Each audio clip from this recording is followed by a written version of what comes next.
Mic हॉज और उसकी बीवी कर्सी 30 साल पहले जनूबी अफ्रीका मुंतकिल हो गए। सब कुछ सिर्फ इसलिए कि माइक अपनी शानदार अफ्रीकी जंगली हयात के जज्बे को पूरा कर सके। माइक ने सबसे खौफनाक जानवरों में महारत हासिल की, यानी ताकतवर अफ्रीकी शेर। और 10 साल से भी कम अरसे में माइक और कर्सी ने झाड़ियों में अपनी छोटी सी नखलिस्तान को एक पनाहगाह में बदल दिया, जहाँ जख्मी शेर, छोड़े गए बच्चों और दीगर कई जंगली जानवरों को मुस्तकिल घर मिला। मैरी कैली एनिमल सेंचुरी सिर्फ अपने गेम ड्राइव्स और रिवायती अफ्रीकी सफारी तर्ज की तफरीह के लिए मशहूर नहीं थी। माइक और कर्सी के पास शेर, चीते और तेंदुए जायदाद के बिल्कुल मरकज में मौजूद थे। कुछ जानवर जब लाए गए तो इतने जख्मी थे कि वो कभी भी जंगल में अकेले जिंदा नहीं रह सकते थे, लेकिन माइक और कर्सी की बदौलत उन्हें बड़े बड़े बाड़ों में रखा गया ताकि वो अपनी असल फितरी माहौल के ज्यादा से ज्यादा करीब लंबी और सेहतमंद जिंदगियां गुजार सकें। माइक कभी भी सर्कस के जानवर पालने के कारोबार में नहीं था जो इनाम के बदले कुल्लाबाजियां लगाएं। वो जंगली जानवर की फितरत को किसी से बेहतर समझता था। हत्ता कि वो बच्चे भी जिन्हें उन्होंने हाथ से पाला कभी दूसरे इंसानों के साथ अकेले नहीं छोड़े गए। और जब भी माइक या उसका अमला किसी बाड़े में दाखिल होता, चाहे शेर कितने ही दोस्ताना क्यों ना हो, किसी के पास हमेशा भरी हुई शिकारी राइफल तैयार रहती, किसी भी हंगामी सूरत हाल के लिए। और हमारे ज्यादा हसास नाजरीन के लिए यही बजाहिर हद से ज्यादा एहतियाती तदबीर आखिरकार माइक की जान बचाने का सबब बनी। वो खेलते हुए जानवर जिन्हें वो रात को खुराक देता और अपनी गोद में पालता, उन्हें कभी कमतर नहीं समझा गया। और मेहमानों को उन्हें देखने की इजाजत थी, लेकिन उन्हें खुराक देने या शिकार के साथ जाती तौर पर तामुल करने की इजाजत नहीं थी। बिल्कुल वैसे ही जैसे जंगल में होता है। यहाँ वाहिद फर्क ये था कि जानवरों को अमला खुराक फराहम करता था और ऊंची बाढ़ की वजह से मेहमान उन्हें जंगल के गेम ड्राइव से ज्यादा करीब से देख सकते थे। शैम्बा, माइक के कैद में मौजूद सबसे बड़े शेर, सबके लिए मरकजी कशिश था। वो अपने झुरमट में अकेला बचा हुआ बच्चा मिला था। उसकी माँ गालिबन किसी दूसरे शिकारी के हाथों मार दी गई थी। माइक और कर्सी ने शैम्बा को बोतल से दूध पिलाया और उसे अपनी गोद में सोने दिया ताकि वो रात को अपनी खोई हुई माँ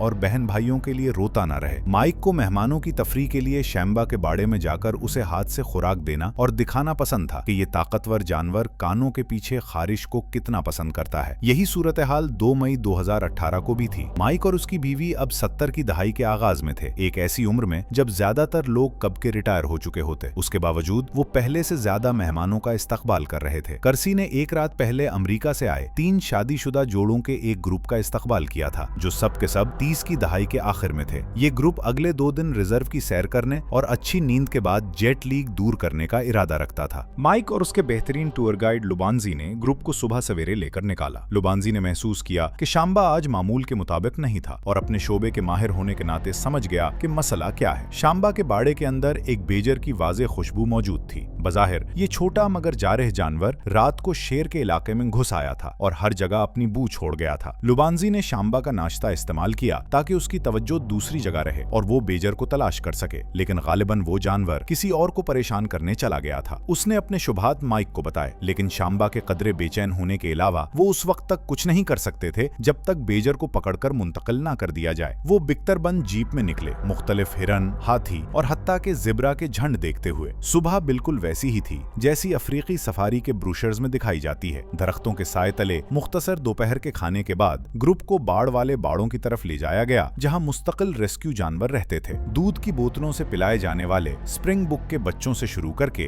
वो आहिस्ता आहिस्ता ज्यादा नायाब जानवरों तक पहुंचे, जिनमें 2 चीते और एक बदमिजाज सेरवल बिली भी शामिल थी, जो बाहर आकर मिलने को तैयार नहीं थी। सवारी का इख्तिताम शाम्बा के बाड़े पर हुआ, जहां माइक उतरा और एतमाद के साथ ऊंचे दरवाजे से अंदर दाखिल हुआ, जबकि लुबांजी अपने कंधे पर राइफल लटकाए उसके पीछे था, जैसा कि उसूल था। जोड़े पूरा दिन इसी लम्हे के मुंतजिर थे। शाम्बा की शोहरत अफसानवी थी और माइक का उसके साथ बर्ताव देखने वालों के लिए हैरानकुन था, लेकिन उस दिन हर दूसरे दौरे के बरक्स शाम्बा जोशो खरोश से माइक की तरफ नहीं लपका। उसके बजाय वो जमीन पर नाक रखे रात के घुसने वाले की बू सूंघ रहा था। जब माइक उसके करीब गया, शाम्बा ने अपने पुराने दोस्त को नहीं देखा। वो अपने इलाके के दिफा के जज्बे में मुब्तला था और लड़ाई के लिए पहले ही तैयार था। शाम्बा अचानक उस पर झपट पड़ा और माइक फौरन समझ गया कि ये गर्राहट और अचानक हमला मामूल का हिस्सा नहीं था। वो जितना तेज उसकी बुरी टांगें इजाजत देती थीं, दरवाजे की तरफ दौड़ा। अगर वो चंद साल छोटा होता तो शायद फासले को तय कर लेता, लेकिन वो अब जवान नहीं था। शाम्बा ने फौरन उसे पकड़ लिया और पूरी ताकत से माइक से टकरा गया। जैसे ही माइक ने दरवाजे की तरफ हाथ बढ़ाया, अमरीकी मेहमान खौफ और घबराहट में चीखने लगे। दूसरी तरफ लुबांजी ने माइक के दरवाजे तक पहुंचने से पहले ही अपनी राइफल तैयार कर ली थी। वो अभी फायर नहीं कर सकता था। उसे डर था कि कहीं माइक को ना लग जाए। शाम्बा ने अपने पंजों से बूढ़े शख्स को पकड़ा, उसे दरवाजे से खींच लिया, जिसे जैसे वो जान बचाने के लिए पकड़े हुए था और जमीन पर घसीटने लगा। माइक ढीला पड़ गया, इसलिए नहीं कि खौफ ने उसे मफलूज कर दिया था, बल्कि इसलिए कि वो जानता था कि मुजाहिमत नहीं करनी।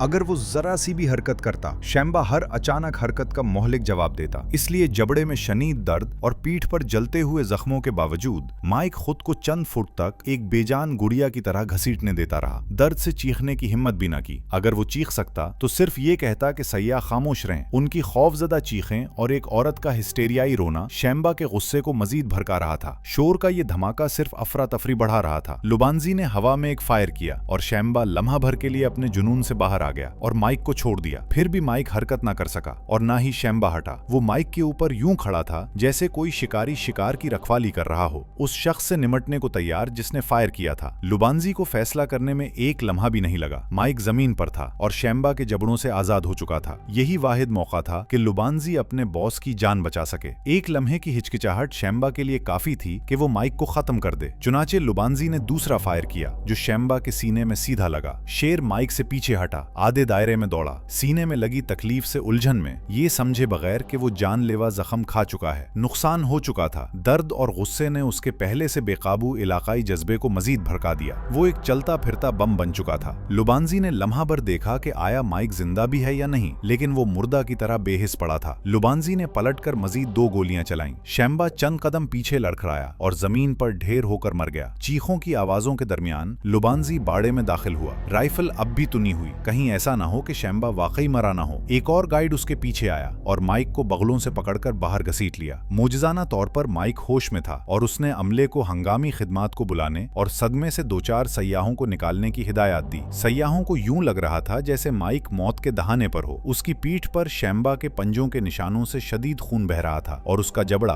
वाज़े तौर पर टूट चुका था। ये हैरत की बात थी कि वो बात भी कर पा रहा था। 1 घंटे के अंदर उसे हेलीकॉप्टर के जरिए जोहान्सबर्ग मुंतकिल कर दिया गया, जबकि करसी सयाहों को एक मकामी होटल ले गई। मेहमान उस आजमाइश के पास सिर्फ वहां से निकल जाना चाहते थे। माइक लुबांजी और उसकी सोतेली बेटी के साथ सारा दिन सर्जरी के बाद होश में आने का इंतजार करता रहा। माइक ने हमेशा की तरह हिम्मत दिखाई। दरवाजे से टकराने के बायस उसका जबड़ा 2 जगह से टूटा था और 1 दर्जन गहरे जख्म थे जिन पर 100 से जायद टांके लगे। आप सोचेंगे कि माइक अब सब कुछ छोड़कर रिटायर हो जाएगा। नहीं, होज खानदान आज भी वही शिकारी जानवर बचा रहा है और पाल रहा है जिन्होंने माइक की जान लेने के करीब पहुंचा दिया था। अगर कुछ हुआ तो वो शैम्बा की मौत का सोग था। उन्होंने उसे अपनी आंखों के सामने बड़ा होते देखा था और वो सबसे बेहतर जानते थे कि जंगली जानवर हमेशा जंगली ही रहता है। किसी ने शैम्बा को कसूरवार नहीं ठहराया, लेकिन लुबांजी ने खुद को मौरिद इल्जाम ठहराया। वो जंगल के बादशाह को मारने के ख्याल से आज तक बाहर नहीं आ सका। माइक के जिंदा बच जाने पर शुक्रगुजार होने के बावजूद वो शैम्बा की खौफनाक आखिरी अजियत की याद को अपने जहन से नहीं निकाल पाता।